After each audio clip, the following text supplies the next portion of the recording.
morning, everyone, and welcome to First Things First. I'm Jenna Wolfe. That is Nick Wright.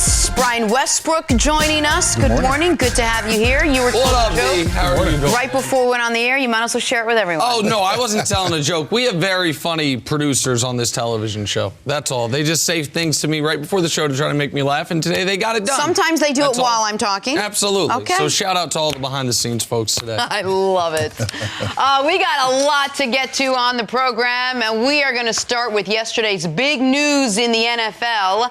After much speculation, the Carolina Panthers have fired their head coach, Ron Rivera, gone. He coached the team since 2011, including loss in Super Bowl 50, but he couldn't navigate a tough 5-7 season plagued by an injury to his star quarterback, Cam Newton. Well, Cam weighed in on Instagram saying this one hurt deep. Owner David Tepper explained his decision, saying, "I believe this is the best decision for the long-term success of our team. I have a great deal of respect for Ron and the contributions he has made to this franchise and to this community. I wish him the best. I will immediately begin the search for the next head coach of the Carolina Panthers." So, Nick, one thing leads to another. If Ron Rivera is gone, what does this mean for quarterback Cam Newton? I think it opens up a window, however slight, that the Panthers do the smart thing and keep Cam as their quarterback next year. Quickly on Ron Rivera, though, he's an excellent coach. I know we'll talk about his future in a bit. I did not think he should have been fired. I certainly don't think he should have been fired mid-season. I think it was a mistake by the new owner in Carolina, and one that is hard to justify given all that Ron Rivera's done for that franchise. Just my take on that, but he'll land on his feet, and I know we'll get into that. For Cam, if it's true, as what I heard some people speculating, more than speculating, seemed like informed speculating, people that had talked to people on the ground yesterday in Carolina, that they might want to go to one of these collegiate coaches, maybe a more wide open offensive model. If I'm the Carolina Panthers, I certainly would like to see if a healthy Cam Newton at a very reasonable $20 million cap hit next year, which is the Nick Foles range of quarterbacks in the modern era of paying quarterbacks, if he can work with that, how healthy he is. And if not, I would then look to the following year's draft, or maybe even this year's draft, with a year in waiting in mind for my next quarterback. So I think that the Panthers as an organization had basically decided we're moving on from the coach and the quarterback.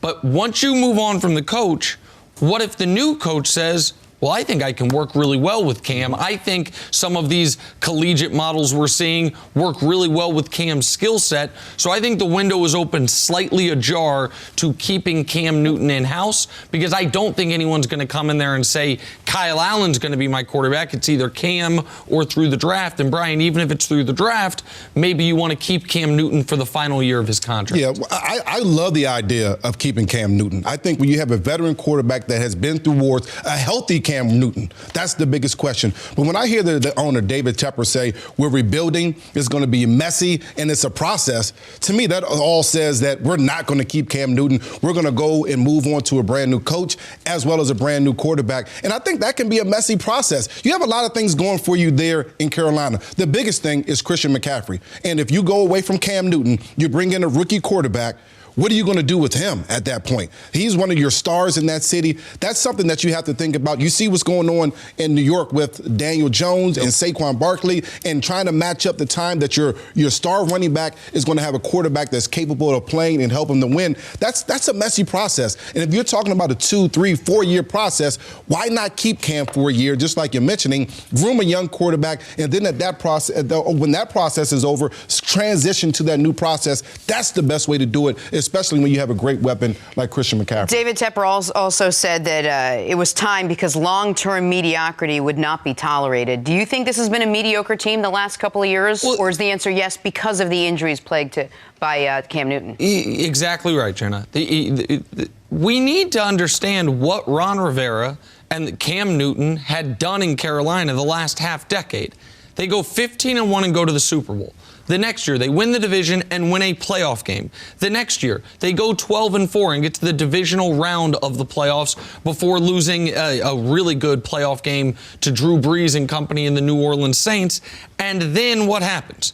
They're 6-2, and then Cam Newton gets his shoulder hurt, and since then it's been a disaster. They're 1-7 the rest of that year. They are this year they're 5-7 on the season. Like, that is what they've been throughout this Cam Newton era, as far as 3 division titles, if I'm not mistaken. They've been to the playoffs 4 times. They have been consistently in it when Cam's been healthy. And so I don't think you needed to rip it all down. But to your point, the new owner seems like he wants to rip it all down. Yeah, he wants to rip it all down. Getting away from a coach that's going to bring you character, that's going to bring you consistency, that's going to bring you culture, that has NFL experience. It just doesn't always make sense at the middle point of the season. Here's the other thing. When you get embarrassed and lose to the Washington Redskins, who are a historically bad football team over the last 15, 20 years, that's why these decisions actually happen. But you also got to wonder, what happened to that defense? When this team was good, that defense was rolling. They end up having Ron Rivera calling the defensive side of the ball.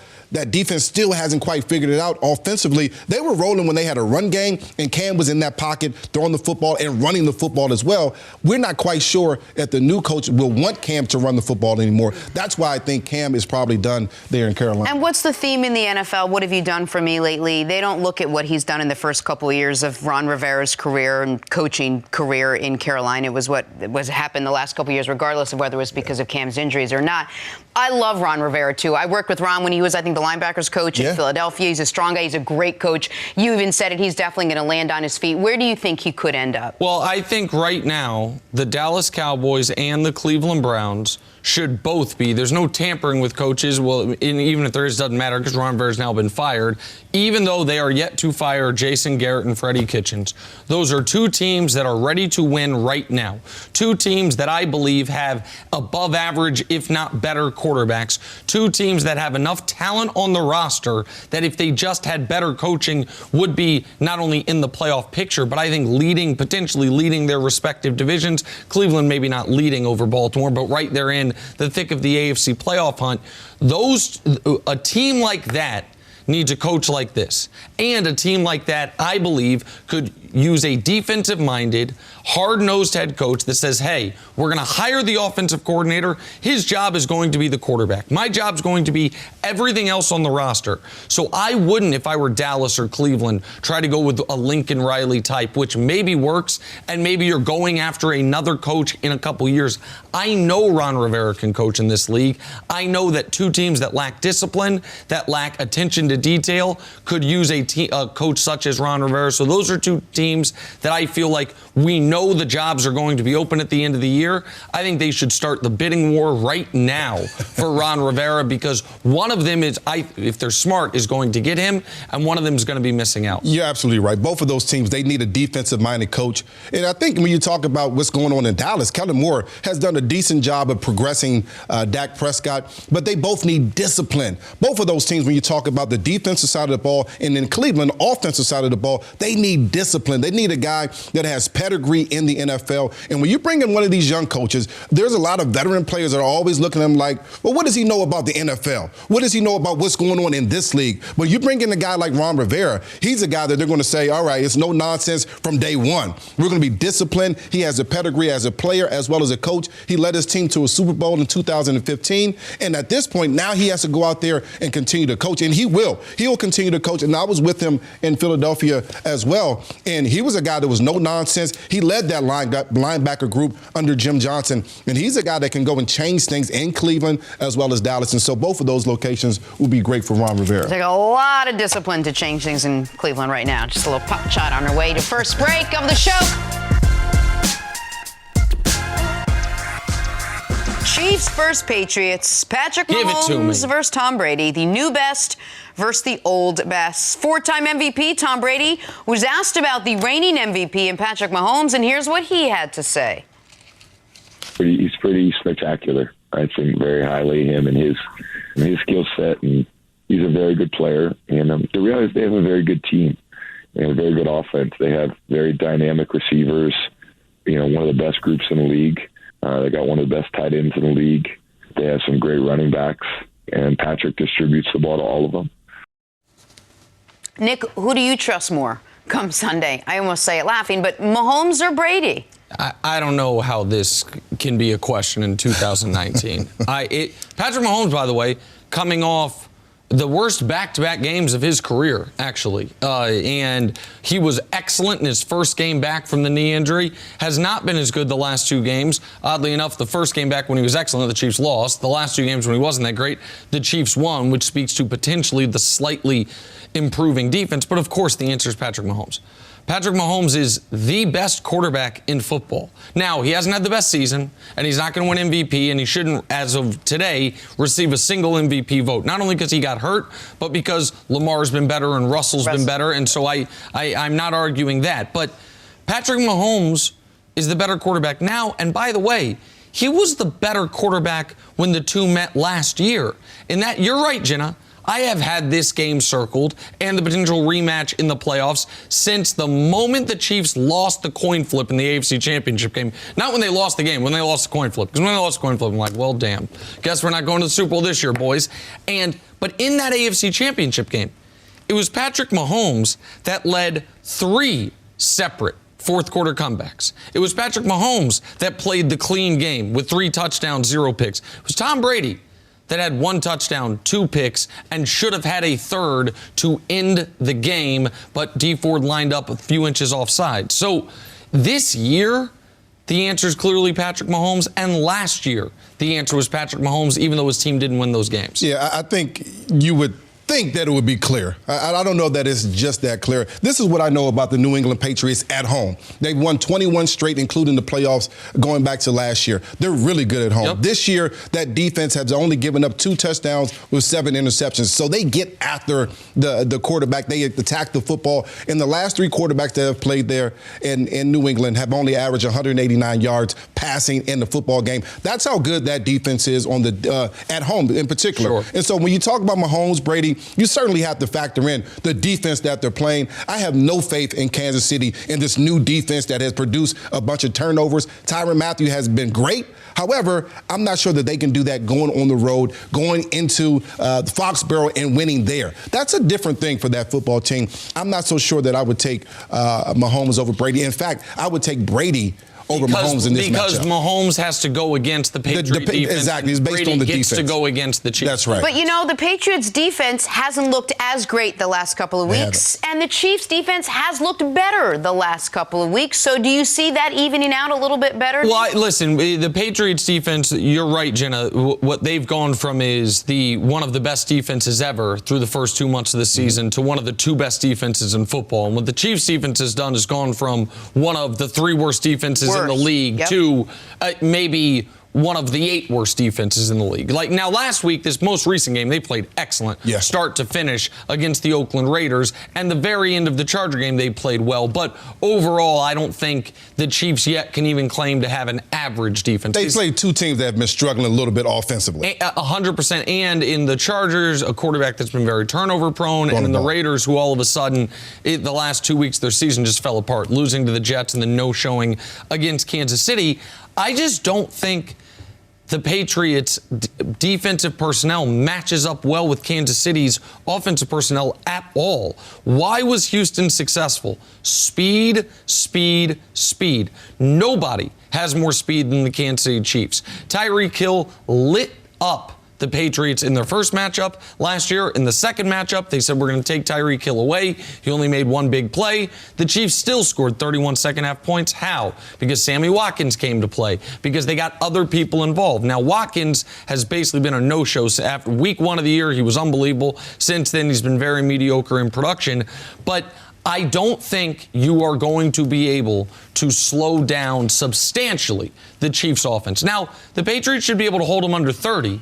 My question is, if the Chiefs don't allow a defensive or special team score, how many points can the Patriots score, particularly if Tom Brady has struggled all year when he's pressured? The Chiefs defense last year and this year, when it has struggled, even when it struggled, they still can get to the opposing quarterback. Chris Jones, when he's on the field, that defense creates pressure on the opposing quarterback. Tom Brady, a 49 passer rating this year when pressured. If the Chiefs can get pressure on Brady, how are the Patriots going to be able to score past the teens into at least the mid-20s, which I think they're going to have to be able to win this game? Yeah, that's the big question. Who are the Patriots going to go to? They don't, of course, course, have the security blanket in Rob Gronkowski, the guy that you can say he's an instant mismatch on every situation. That means they have to find a way to get the ball to James White out of the backfield, get him to football in the backfield as well, as far as running the football. And Julian Edelman, those are the only two weapons. But on the other side, when you think about it for Kansas City, and this is what has given the Patriots problem. 3 fast receivers. We saw it last week, Fuller, Still, as well as Hopkins. 3 guys that can run. The Chiefs don't have 3 guys that can run. They have guys that have done it well in the past, Sammy Watkins, but they depend on Travis Kelce as well as Tyreek Hill. That's it. And the other guys have not produced. 3 targets last week for Sammy Watkins, 0 catches. They have to have another guy. And because of that, that's why I think the Patriots can slow them down. The other guy that I wonder if it's going to be is rookie Mecole Hardman, the guy that they drafted when they thought Tyreek Hill might be out of football. And Mecole Hardman has had some really big games. This past week, he and Sammy Watkins were essential no-shows in that football game. You mentioned how you stopped the Patriots. Just tell me this quickly, because I know we have to move on. Why would every team not do what Houston did? Because Houston's defense, by the way, not any better than Kansas City's. Double Edelman, put a corner on James White, dare the other people to beat you. Like, isn't that the way you take away the 2 weapons Tom Brady can rely on and you make him go to either the rookies or Mohamed Sanu? That's the best way to do it. How you answer to that is you run the football. You get Sony Michel involved just a bit. And that was something they went to towards the end of the season last year. I'm not sure that that's what they're going to this year with the questions with the offensive line, but that's how you answer that type of defense. And we'll preview much more of this game coming up over the course of the week. The other thing is smallest coaching discrepancy maybe between these 2 head coaches. Well, so one's not going to get out-coached the way we've seen with the Patriots and the last time there wasn't a big coaching discrepancy with John Harbaugh or the Ravens whooped them. Situational football. All right, moving on to the want to get inside Lakers. And be physical? No.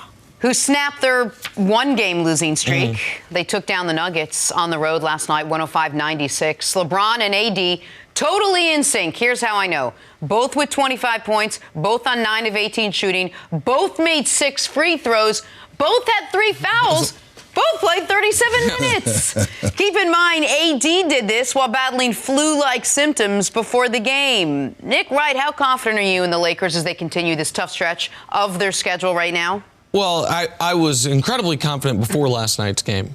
But I was very interested in watching last night's game because the Lakers had clearly come out and said, this is an important one for us. Not just because they'd come off a loss, but because they heard what everyone's saying, that all of a sudden strength of schedule is not just a college football argument, but it's going to be an NBA argument. That all of a sudden, I'm very excited, and they are too, I'm sure, for the narrative after a decade it was LeBron is feasting on the least of the East. Wait about 2 more weeks. And what you're going to start hearing is, I can already see the columns from our friend Chris Mannix on SI.com. Don't look now, but has the East overtaken the West as the more dominant kind? Is the West watered down this year? Because you've got to find a justification for LeBron going to L.A. and after a year ruined by injury, running roughshod over the conference. But the Lakers knew the importance of this game. Denver is the team that's second place in the West right now, Brian. And what they did was, after falling down 5-0, they led every other minute of the game except for a 19-second mini stretch in the third quarter. They essentially led it wire to wire. LeBron and AD were LeBron was good. AD was spectacular because even though, Jenna, to your point, that LeBron and AD had the same offensive lines, Anthony Davis's defense was out of this world.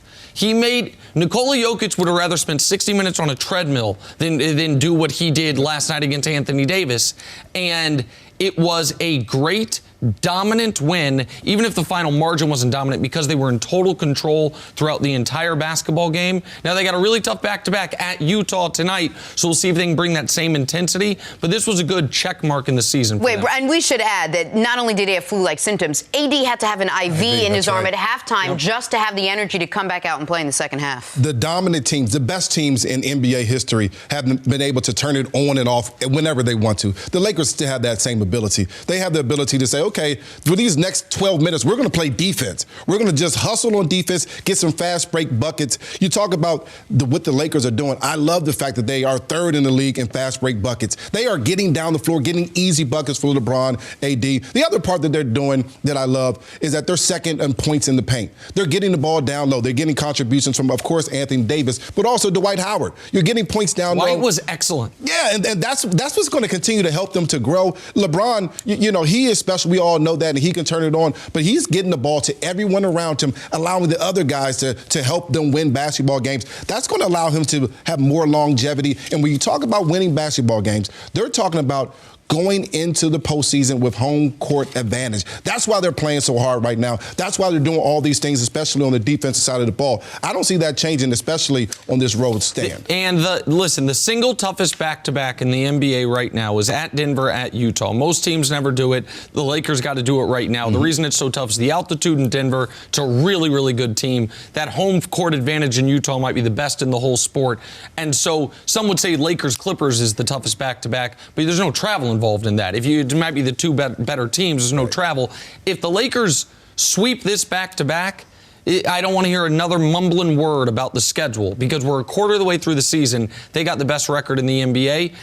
I'll be very interested if they come out with the same level of intensity tonight or if they look at it as we almost did like in a playoff series when you take the first game on the road, like we got the split. Right. We did what we came here to do. I'm curious to see how they look tonight, but last night they were great. They seem very hungry. Your two favorite players, Giannis and Lakers, both Bucks and Lakers tied for the best record in the league. Absolutely. Back to the NFL. Tough times for the Dallas Cowboys these days. The team is struggling, the coach is on the hot seat, and Jerry Jones is woefully unsatisfied. Yesterday, when asked again about Jason Garrett's status, Jones chose his words carefully. Said Garrett will be coaching, quote, in the NFL next year. Didn't say Cowboys, said the NFL. What a quote. All right, Nick, you had Cowboys legend Terrell Owens on your SiriusXM radio show last night, and he said Garrett was to blame for the Cowboys' struggles. You have to attribute that to the head coach.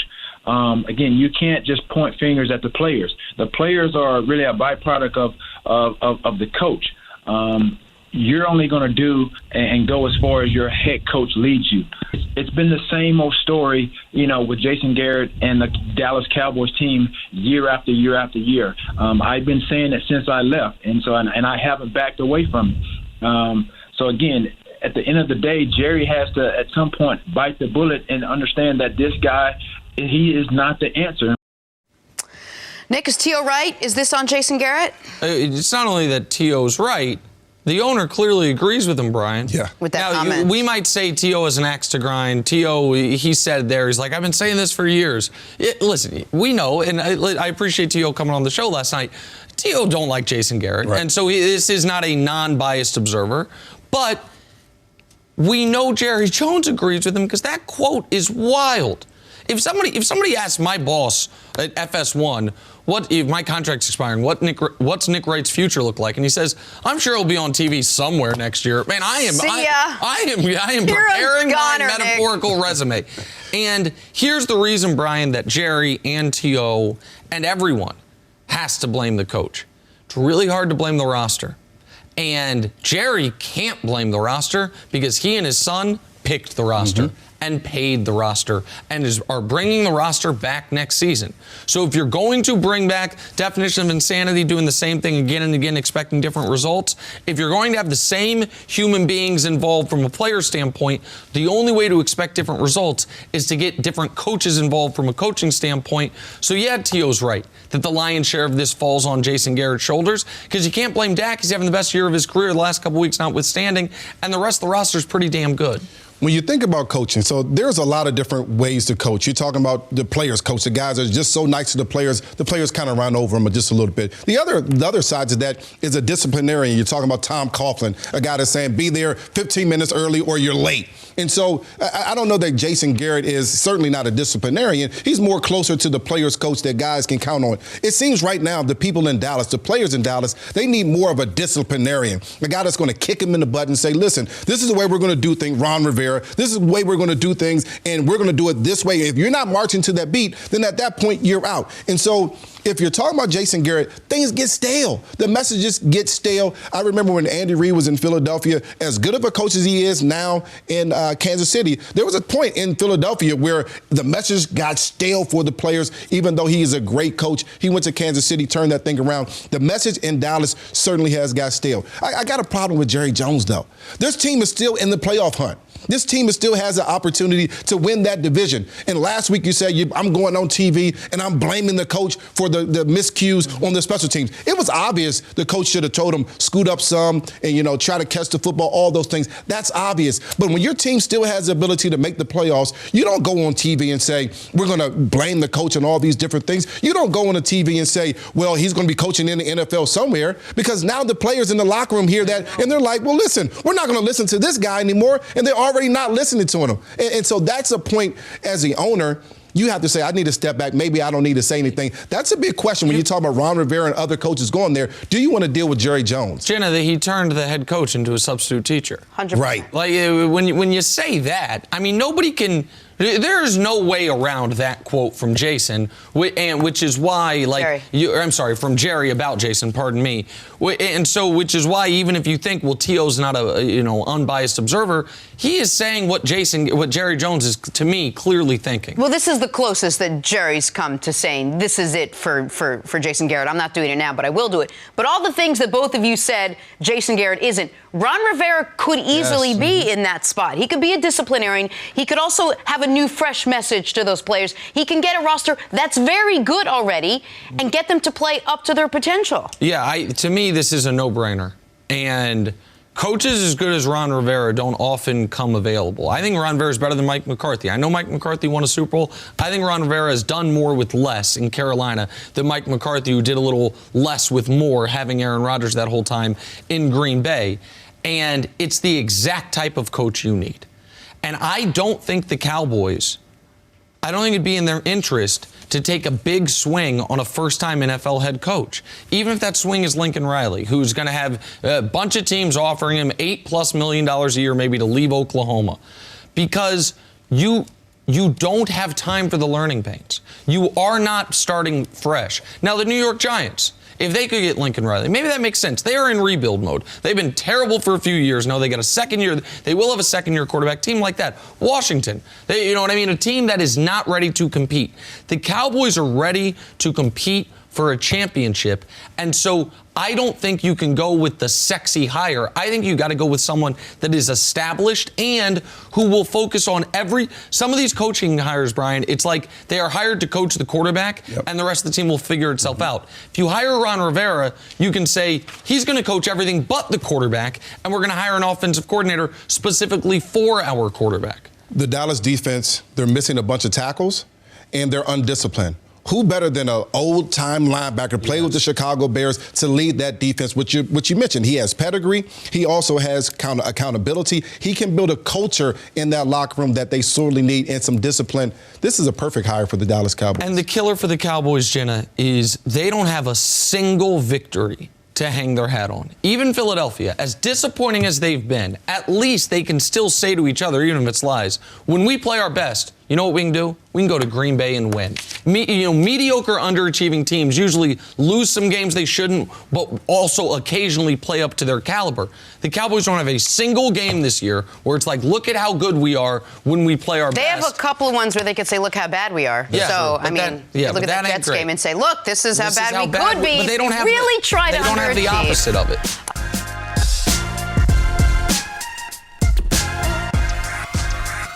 Back here, first things first. Now joined by former NFL head coach Eric Mangini. Good morning, Coach. Good morning. How's Good everybody to doing? have you this morning. Good morning. All right, we're talking Philadelphia Eagles. To say the Eagles have underwhelmed this season would be an understatement. Their 5-7 record hit its low point with a loss to the Dolphins on Sunday.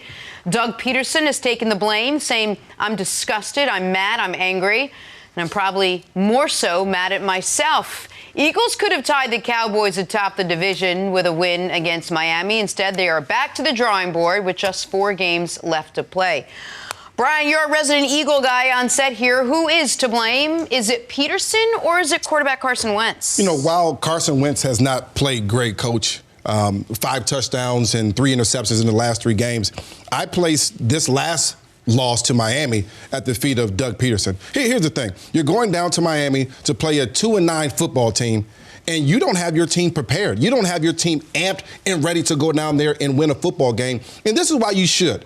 You have 5 games left, and if you win those 5 games, you can make it into the playoffs. That's the thing that all coaches, that all players, that's your goal at the beginning of the season, to make it into the playoffs. And these guys weren't prepared. They were not ready. 10 penalties in a football game. That's coaching. That's discipline. I put that squarely at the feet of Doug Peterson. Here's a couple things that I want to point out, and this is important. Carson Wentz in his passing attempts, last 3 games against New England, 40 passing attempts. Seattle, 45. Miami, 46 passing attempts. In these games, he was never down by more than 7 points. Run the doggone football. 18 carries, 19 carries. You have an opportunity as a play caller, Doug Peterson, to run the football. Your most explosive player on offense is your running back, Miles Sanders. He's been your most consistent and your most explosive player on offense. Why are you not running the football, especially when your quarterback is basically 2-13 when he passes over 40 times a football game? That's not how you win, especially with the receivers that you have. Doug Peterson continues to knock his head against the wall, trying to give the ball to Carson Wentz and win football games that way. That's not the way the Eagles will win football games. And when you hear him talking in the press conference, he said he's mad, he's disappointed, he's all these different things. What is he mad at? I would like a little bit of clarity. What is he disappointed in? Does he feel like he didn't put a good enough game plan in place? Does he feel like he didn't have enough discipline during the course of the week? Does he feel like he's had some shortcomings as a program in terms of discipline? The difficult thing is when you have success like they had success and you win a Super Bowl and it's with a philosophy of maybe a lighter environment, we're all going to have fun. We've talked about that a ton, and then you double down the next year. It's hard now to change directions and tell everybody in that locker room we have to take a different approach. We have to be harder. We have to be not who we have been. Because the guys look at you and say, well, if that was good enough before, why isn't it good enough now? Like, I don't know in your household who the disciplinarian is. Maybe it's both parents. My guess is it's you. So I'm not in mine. And my wife's the much more strict parent. I'm the more, listen, kids, it is what it is. And Party dad. Right. And occasionally, if I get angry or I get upset and I try to be strict, my youngest daughter will laugh. Yes, she laughs at you. She will laugh. Yep. Because she's like, what are you talking about? And there is, and I understand that's not a perfect analogy, but it seems to be what you're talking about. Like, you establish with young people or with a young football team who you're going to be, and that is who they believe you to be moving forward. The only issue I'll take with what you said, Brian, is I did think Philly was ready to play. They were up 10-0. They were then up 14 points in the second half. And to allow Ryan Fitzpatrick and those Miami Dolphins, and credit to Brian Flores, who has his team still fighting. Yeah. The organization might want to tank. He ain't part of it, and the players don't seem to be. The players that are left don't seem to be a part of it. To allow them to score 23 straight points, that's why I can't put it on Wentz. Wentz has been bad this year, but given his standards, and honestly, he's been league standards of below average quarterback this season. He needs to be better. Yep. To whom much given, much is expected. He's got the big contract extensions, never played in a playoff game. He needs to be better. But the Miami game individually, 30 against Miami should be enough. That should be enough points to win that football game. Up 14 against Miami in what I would consider close to a must-win game. They saw, like the whole world saw, their division rival fall flat on their face on Thanksgiving. They knew what was in front of them. And to have the game won and then to snatch defeat from the jaws of victory the way they did defensively in that second half, to me is almost unforgivable. And that is that we can't put on the right arm of Carson Wentz. The Miami Dolphins scored on 6 straight possessions. 5 of those possessions were touchdowns. At some point, your coach And I know Doug is not a defensive coach, but at some point your coach has to make an adjustment. And coach, you have to understand this, that Devontae Parker is the one guy that's killing you. Maybe we should just double team him. Maybe if you have a situation where your special teams is out there and it's a formation that you may not recognize, even if you do, maybe it's a special formation, maybe you should just call a timeout. These are small things that Doug Peterson could have done in this football game that he didn't do, and he has to just do a better job of coaching. And when you talk about Carson Wentz, Nick, the turnovers have been his issue. Yes. Last game, 4 turnovers. He has to be a much more accurate passer. If he can do that with his fundamentals and his mechanics, then he'll play much better. They have to get some guys around him. All the good teams that have great receivers around them that are playing the best on offense, they have speed. The Eagles have no speed at all. Just explain this to me. If you're a head coach, how do you pivot from where your message point was? If you were one team and it's not working, how do you get in touch with the guys? They're not firing Doug Peterson. This is going to be the same group of guys for the next 4 games. How do you suddenly say, we blew it? Because he did say after that Dolphins game, we just didn't try hard enough. He literally said, we didn't try hard enough, and they did. Tell me how you pivot on message points to a group of guys. That's my point. Is it's really hard to pivot because you've spent a lot of time saying, this is what I believe in. This is how we're going to operate. The Patriots do things their way. That's okay, but we're going to show the world that we can do things a different way. And then you have some success, and then you double down and you sneak into the playoffs the next year. And win a playoff game. And win a playoff game. And now you're at the point where you do have to change because it's constantly evolving. But everybody in that locker room is saying, this is what you told us worked. We saw that it worked. This is the guy you said you are, and now you want to be somebody different? I don't know how he's going to be able to pivot, especially in this short amount of time, to try to do something effective. And organizationally, this went under the radar. But this week, in the midst of all of this, they made Lane Johnson the highest paid right tackle ever. And Lane Johnson's been one of the most vocal. I'd rather have fun. You know, it was a tongue-in-cheek quote that now gets thrown in his face a lot. But I'd rather have fun and win one Super Bowl than be miserable and win a bunch. And now Lane is a great player. One of the best in the league at his position. He is wildly important for Carson Wentz. But you do wonder if maybe that contract extension could have been agreed to, but just put on hold, maybe temporarily, because I wonder what the message it does send to the locker room if you are trying to, turn the tanker a bit as far as the direction and mentality of the team when one of the standard bearers of the mentality they had a few years ago gets $80 million. If the coach can't change who he is, that means the veterans in the locker room need to step up and do a little bit more. That's who I would lean on. Well, I think he can change. I just don't know if they're going to take him seriously.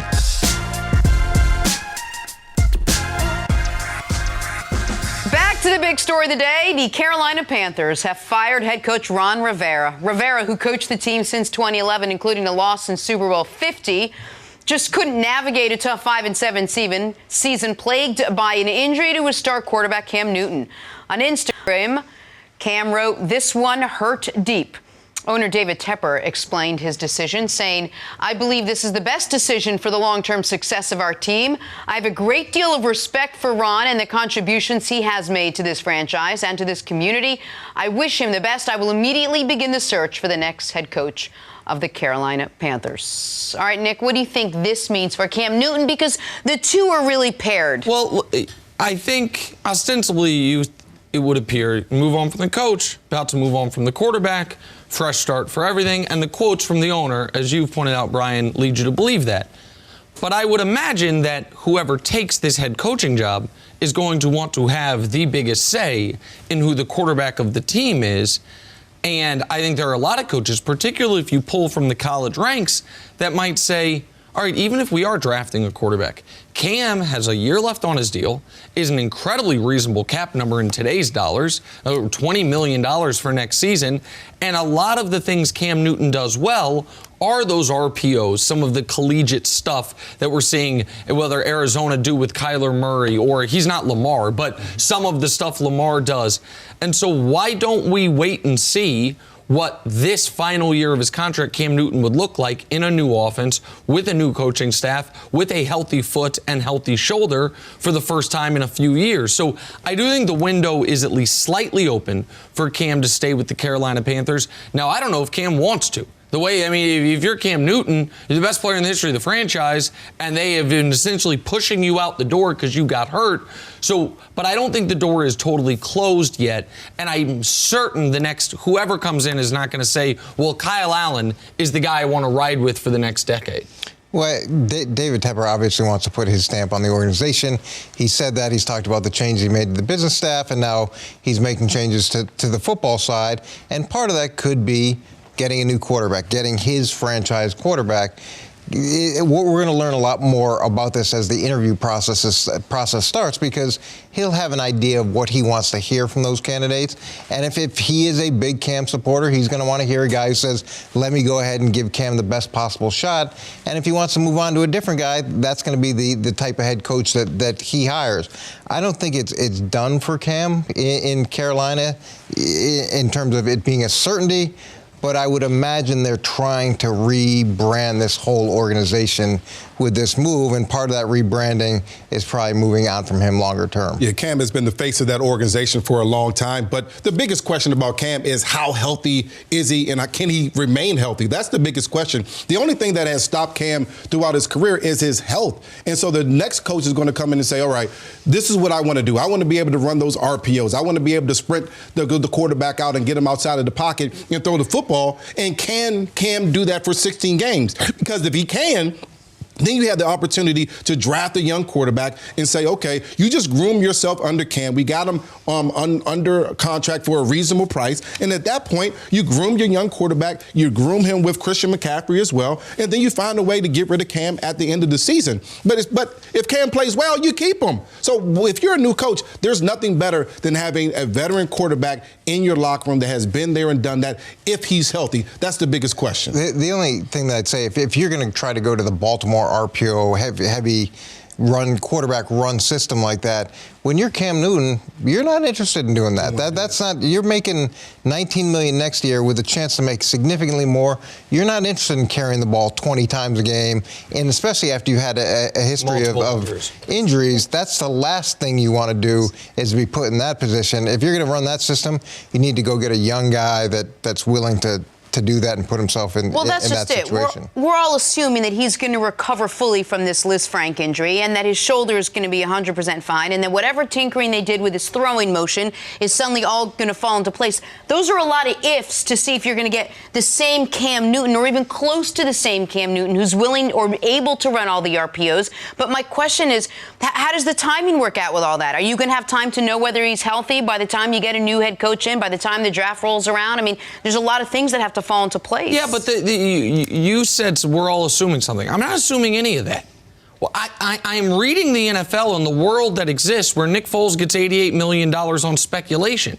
There are the known quantity quarterbacks in this league are never available. Mm-hmm. The last one that was Kirk Cousins, and he's a slight known quantity, and he got a fully guaranteed contract. Why? Because you never have a guy that you know is healthy and at the very least above average that comes available at this position. So yeah, there are some assumptions that are baked into these things, and I think Coach is right. I think the best point was, yes, the next head coach is going to get to pick the quarterback, but the next head coach might be picked based on his thoughts on the quarterback, because it's going to be communicated in the interview process, and that's a really good point that I hadn't really thought about it crystallized that way. I also think the next head coach, if I had to bet, is not going to be as good or as successful as Ron Rivera. Ron Rivera's there for 9 years. I would argue they underachieved twice. The year after the Super Bowl, where they had a clear hangover, Cam was not as good. They won 6 games.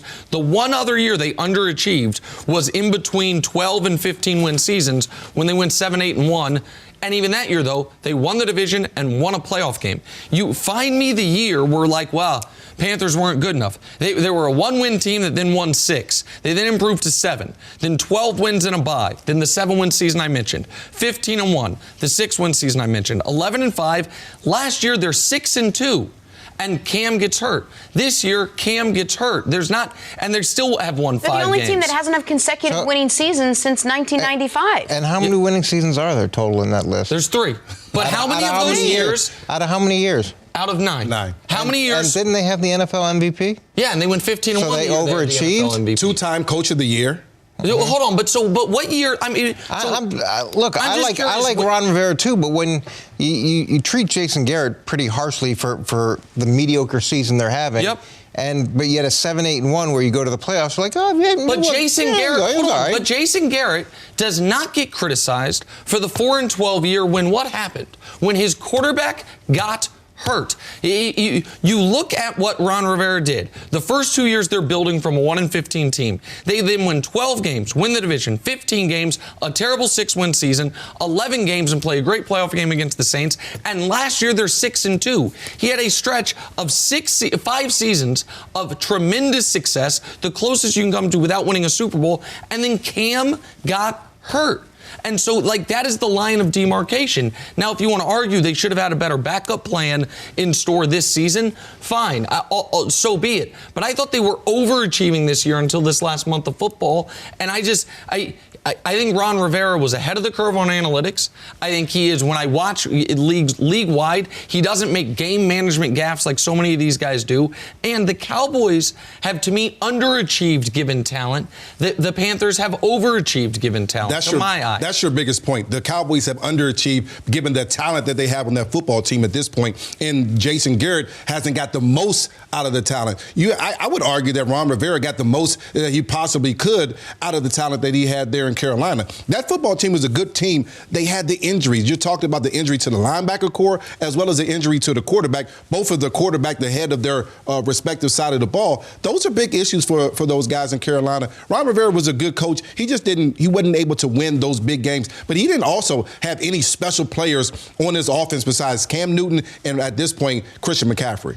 Well, you do have the NFL MVP. That's a pretty special player in the hierarchy of special players. And I'm not trying to kill Ron Rivera. I like Ron Rivera. It's just when we use a criteria of 3 winning seasons out of 9 years as a benchmark of overachieving, and then you beat up someone like Jason Garrett and saying he's underachieving, even though he's won division titles and his success rate is arguably just as good. Okay, but it depends on what you want to say. 3 winning seasons out of 9 years is true. We also could say has been to the divisional round at least or further 3 times out of 9 years. Has been to a Super Bowl when one guy has not been to a conference championship game. And Jenna, the stat you gave, which is the Panthers are the only team in football to not have a consecutive winning season since 1995, that to me speaks to my point. Because the first 15 years of that, he's not there. It is not a franchise with a history of success. The longest history of consistency, of consistent relevancy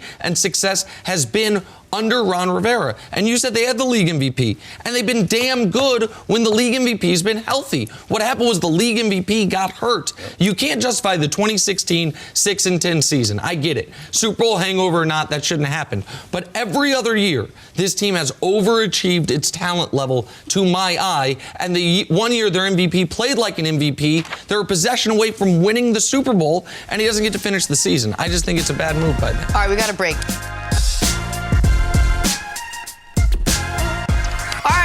Nick, who do you trust more on Sunday, Mahomes or Brady? Well, I just saw Tom Brady against a defense that is bottom 5 against the pass, bottom 5 on third down, bottom 5 in the red zone, and bottom 5 at getting to the opposing quarterback. How'd he do? And through 3.5 quarters, he was terrible. And I've seen Patrick Mahomes throughout his brief but spectacular career just have, honestly, the worst 2-game stretch he's had in his career. And it's a 2-game stretch this year that Tom Brady would climb over mountains for. Because right now you have one player who is ascending towards all-time great status, and you have another player who is the all-time greatest who has descended below league average status. So even though the Patriots secondary is exceptional, the one thing we've seen as of late is they struggle with speed. Nobody's got more speed than the Kansas City Chiefs, and they played them twice last year. And in Week 6 in New England, and in the AFC Championship game in Kansas City, while New England won both those games, I'm aware of how they ended. In both those games, the Kansas City Chiefs scored 31 second-half points. The reason they didn't win those games is a lot of things, but one could say is slow starts. That's not going to happen again this weekend. And of course, you trust Patrick Mahomes, who is the most talented player in the league, against Tom Brady, who once upon a time was the best player in the league, but that time is a few years removed from now. So yesterday, Lamar Jackson was the most talented player in the league. No, I did not say that. Now, that's not what I said. I said he's the MVP. There's a difference. Most talented player, but he's not the most talented player. Okay. And so the last game that you talked about with Tom Brady, you said you listed his stats, and that's problematic, right? Because that defense is so bad. Yet when Patrick Mahomes has his worst 2-game stretch, we don't really take that into account. That's just a little bit of an aberration. That's what we're saying? Yeah, because there? over the course of the season, he's got 20 touchdowns, 2 picks, and a 108 rating. So okay, yeah. But in back-to-back games, he's 20% below his quarterback rating. He's 10% below his completion rating. So he's really trending upwards. No, he's had a bad 2 weeks. Okay. So then we talk about the games against New England, and you keep coming back to the second half. Is he going to be able to put together a good first half? Is he going to be able to come out and figure out what New England's doing? Or is he just going to have to run around and try to figure out a way to get guys open because he has no idea how to diagnose the coverages? Now, I think Patrick Mahomes is incredibly talented. I think their offense is explosive. I think the thing that he has to show is that he can look at what's in front of him, be able to diagnose it effectively, and not have to keep waiting till the second half to try to make a dramatic comeback. I'm going to go Tom Brady here, and I agree with you, Coach. I think Patrick Mahomes is a special player, but walking into Foxborough, where they've won 21 straight, including the playoffs, it's just hard to do. It's a certain when you walk in there and you're looking at the banners up there, you're talking about a ring ceremony, you see Tom Brady on the other sideline. That's just a daunting task for anyone, and Patrick Mahomes has proven that he can win in certain situations, but that defense that the Patriots have, they're special. They've only given up 2 touchdowns and 7 interceptions at home this season.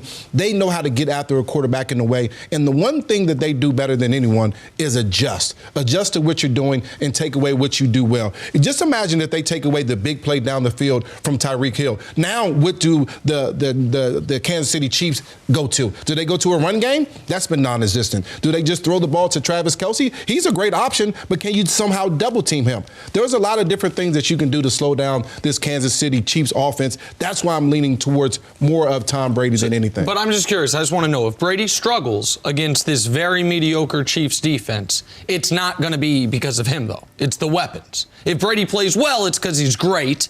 And if he struggles, though, it's that, well, listen, Julian Edelman, who I'm told is a fringe Hall of Famer, James White, who's one of the best pass-catching running backs in the league, and a first-round pick at wide receiver, another first-round pick at running back. It's not enough. It's not fair to ask Tom Brady against the 32nd ranked Houston Texans red zone defense and 28th ranked Houston Texans passing defense and 31st ranked Houston Texans third down defense to do more.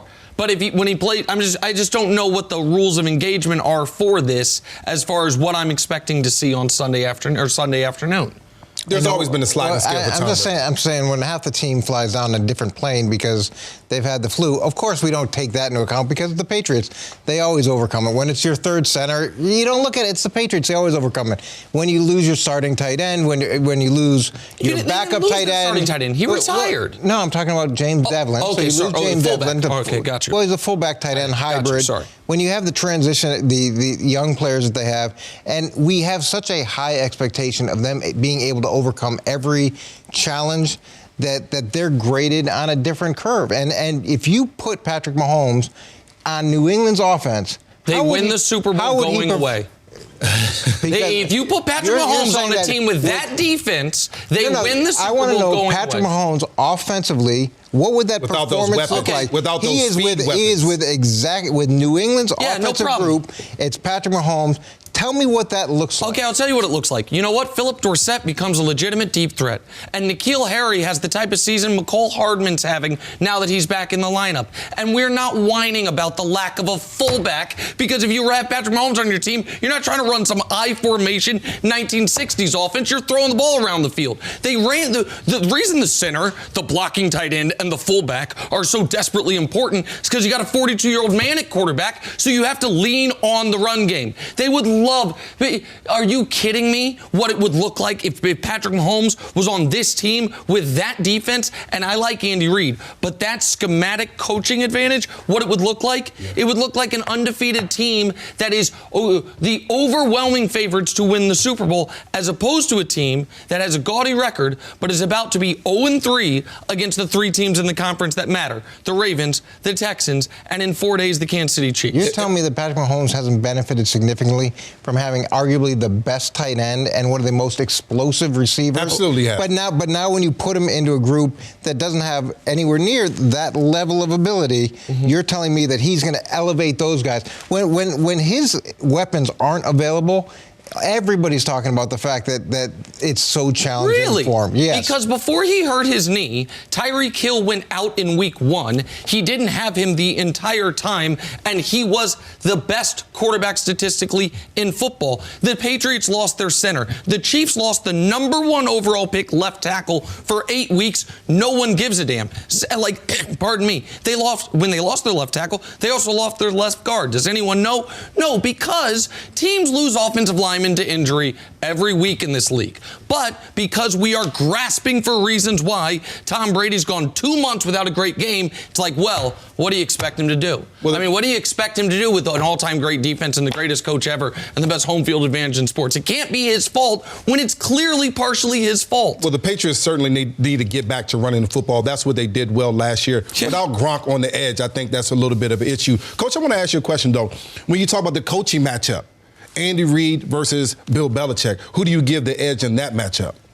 Well, look, I love Andy Reid, and I think that Andy Reid puts together offensive schemes that are incredibly challenging because it's shifting, it's motioning, it's gadget formations, it's things that define man and zone, where he's got 3 wide receivers the one side and the tight end on the backside, and he's always created a lot of challenges. But they've faced each other for a long time, so each time you see a guy again, there's going to be different things that come into play. My question for Kansas City is how well are they going to handle the line games that New England has incorporated more and more throughout the course of this year and has created a ton of problems for people they played. And Belichick has a coaching edge over everyone. Yes. But one thing that John Harbaugh has in his favor is I don't think he's intimidated by going up against Belichick. I don't think Andy Reid is either. If you were the game that everyone 6 years ago said, it's the end of the Patriot era, was against an Andy Reid team. They're 106-1 since Brady took over when they have a halftime lead at home. The one was against Alex Smith and Kansas City Chiefs in 2017. Both games last year, the Chiefs had leads in the fourth quarter. I think Belichick has a coaching edge over everyone in the world. I don't think it's that. It's not as big of a discrepancy against Andy Reid as it is against other coaches. Andy has some level of success against him. I think your comments about New England having an all-time great defense is a little bit deceptive, too, based off of who they played early in the season. I think you're seeing now more in line with where that defense is as they face offenses they're a lot more explosive. Not only did the Patriots face coaches these last 2 weeks that weren't afraid of them, they faced defenses that weren't afraid of that offense. I'm not sure that Kansas City is a physical enough defense to handle some of those things. Here, first things first, we're now joined by Super Bowl champ Amani Toomer. Thank you so much for Amani. joining us. Thanks for having Thanks me. so much for being the first time. Yeah, definitely first time. Super Bowl champ. Yeah. That's when I was playing in Philadelphia. Were you still in Philly then? I was not in Philly. I was covering the Super Bowl champ. Did you guys win one there? No. Oh, my God. That's a shot to my heart. You're close, though. You're close. All right. Thanks for I coming. like it. Look, we were all in the NFC East, so let's keep it there. Tough times for the Dallas Cowboys these days, gentlemen. The team is struggling. The coach is on the hot seat, and Jerry Jones is woefully unsatisfied. Yesterday, when asked again about Jason Garrett's status, Jones chose his words carefully.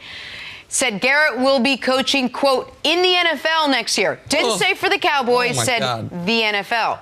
Nick, you had Cowboys legend Terrell Owens on your Sirius XM radio show last night, and he said Garrett was to blame for the Cowboys' struggles.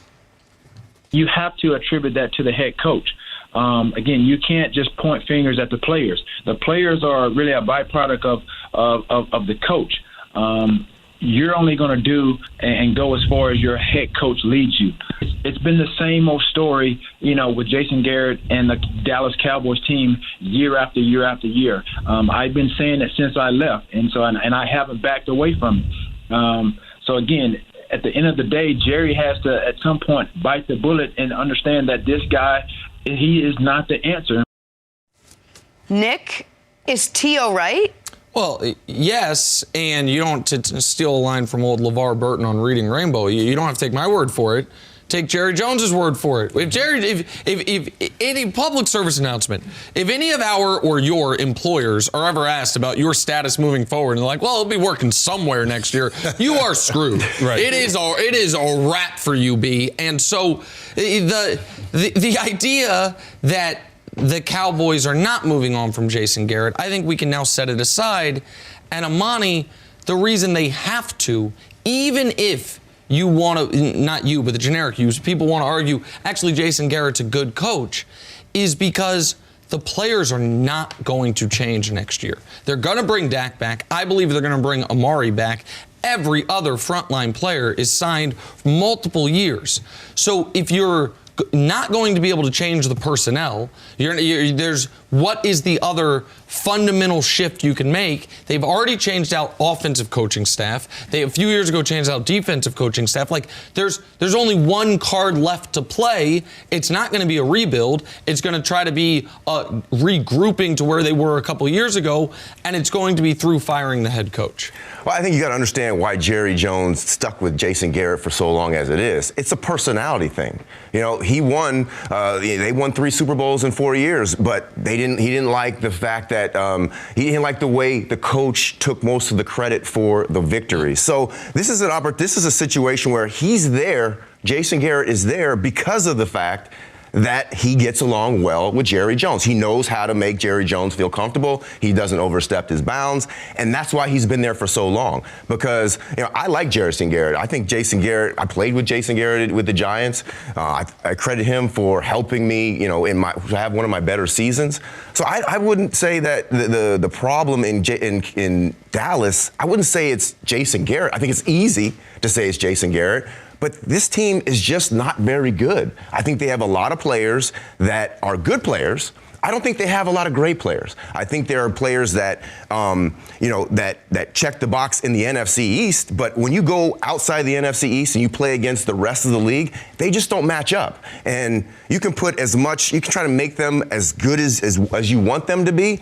But I just don't think this team, I think they are where they are because you are where your talent leaves you. So you don't think they're underachieving given their talent level? I don't, because we look at where the teams that they win or they beat this year are all teams that are 500 or below, or teams in the NFC East. Is that because they're underachieving because their coach isn't pushing them the right way, or is that because these guys are just not good enough? Because when I look at Amari Cooper, I see one of the top 5-6 receivers in the game. When I see the progression of Dak, I'm seeing a quarterback that has gotten much better, top 5 quarterback in the league, and a defense that has been underwhelming these last few weeks. And well, Zeke, of course, he's a top 5 running back as well. And you paid your offensive line a bunch of money, so they certainly have some talent, I think. I think they've underachieved. There's 2 questions you got to ask yourself. Who would want to coach for a team where their owner comes out in week 12, week 13 and says these types of things? Who would want to coach for that? Because now we're still in the playoff hunt. In fact, we're leading the NFC East for an opportunity to make it into the playoffs. Who would want to coach there? And the other one would be, what would be the answer? What would be the one thing that would make Jason Garrett stay there, right?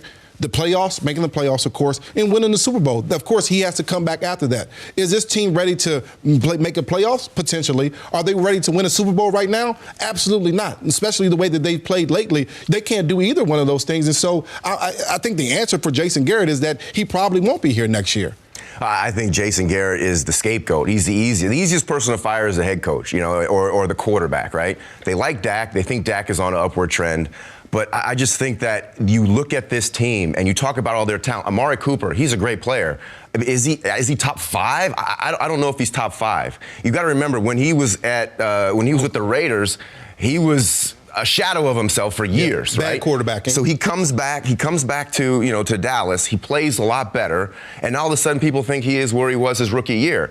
I think he's a good player. I wouldn't put him in the top 5 in the league. I think there's other, I'm not no slight against him, but being in the top 5, you can't just have one good season. You have to have a couple good seasons stacked upon each other to prove that that's how you are, not to fluke. So I don't want to take anything away from Amari Cooper, but I would let him develop into the player that he could be instead of just giving him this title of top 5. I think the Dallas Cowboys shed that light on people and give them and elevate them higher than they really are. Here's the problem, though, for Jason Garrett, even if you're correct.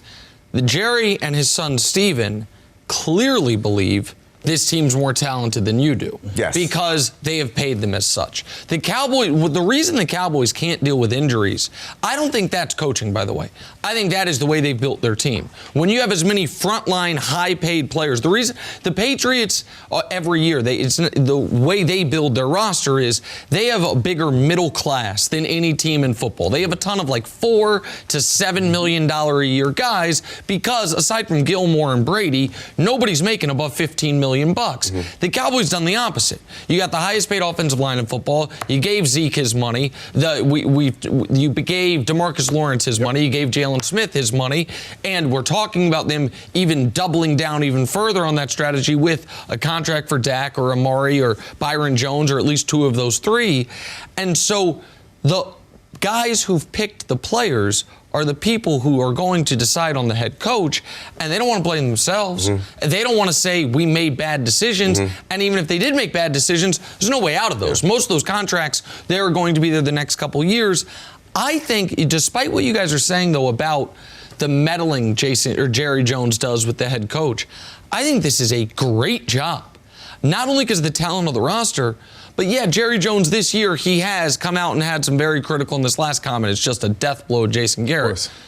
But Belichick, Harbaugh, Tomlin, Sean Payton, Pete Carroll, the only 5 coaches in the league who have had their job longer than Jason Garrett's had his.